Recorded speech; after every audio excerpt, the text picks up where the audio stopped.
மகாராஷ்டிராவில் அவுரங்கசீபினுடைய சமாதி குல்தாபாத் அப்படிங்கிற ஒரு இடத்துல இருக்கு. அந்த சமாதியை அகற்றணும்னு சொல்லிட்டு இந்து அமைப்புகளான விஸ்வ இந்து பரிஷத், பஜரங்கதள் இவங்க எல்லாம் திங்கட்கிழமை மார்ச் 17 ஒரு போராட்டத்தை நாக்பூர்ல நடத்துறாங்க.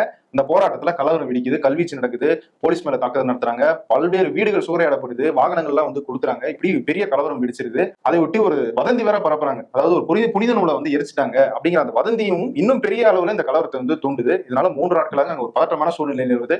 போலீஸ் அங்க 144 தடை உத்தரவு விதிச்சிருக்காங்க. பாஜக அரசு இந்த கலவரத்தை கட்டுப்படுத்த தவறிட்டாங்க. எதிர்கட்சிகள் என்ன சொல்றாங்கன்னா, இல்ல இவங்க வேணுக்குமே இந்து முஸ்லீம் இடையில பிரச்சனையை உருவாக்கி அதன் மூலமா அரசியல் ஆதாயம் தேட நினைக்கிறாங்க அப்படிங்கிற குற்றச்சாட்டுலாம் வைக்கிறாங்க. கவர்மெண்ட் என்ன சொல்றாங்கன்னா, வதந்திகளை கிளப்பி இந்த மாதிரியான பிரச்சனைகளை உருவாக்க சில சதி நடக்குது, அதை நாங்க தடுக்க ட்ரை பண்ணிட்டு இருக்கோம் அப்படின்னு சொல்றாங்க. ஆனா இதெல்லாம் விட முக்கியமான கேள்வி, எதுக்கு அந்த சமாதியை அகற்றணும்னு நினைக்கிறாங்கன்றதுதான் ஆரம்பிக்குது. சமாதி இப்பயே வச்சாங்க, அது நடந்து ஒரு 500 வருடங்கள் இருக்கும். சமாதி இருந்துட்டு போக வேண்டியதானே. இப்ப அதை கட்டணும் இதை கட்டணும்னு சொல்லிட்டு இந்த மதத்தோடைய போக்கஸ் இருக்கே தவிர டெக்னாலஜில சயின்ஸ்ல போக்கஸ் நம்ம இங்கே போயிருக்கலாம். நம்ம கம்பேர் பண்ணி தப்பா நினைச்சுக்கலாம். ஒரு ஆதாரத்துல நம்ம சொல்றோம். சைனால பாருங்க, ஏன்னா உலக மக்கள் தொகை கொண்ட நாடு சைனா. இங்க என்ன கம்பேர் பண்ணி எல்லாம் பேசிட்டு இருப்பாங்க. இங்க அவ்வளவு மனிதவளம் இருக்கு. அதுவும் கரெக்டா ஒரு டைரக்ஷன்ல கொடுத்து எல்லாருக்கும் ஒரு பயிற்சி கொடுத்தா எங்கேயும் நம்ம போலாம்.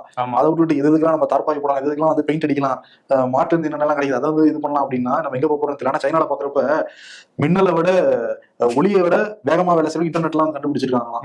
டீப் சீக்னு ஏஐ வருது, குவாண்டம் கம்ப்யூட்டர் வருது. நம்ம ஊர்ல இன்னும் சமாதியை அகற்றுறதை பத்தி மட்டுமே பேசிட்டு இருக்காங்க.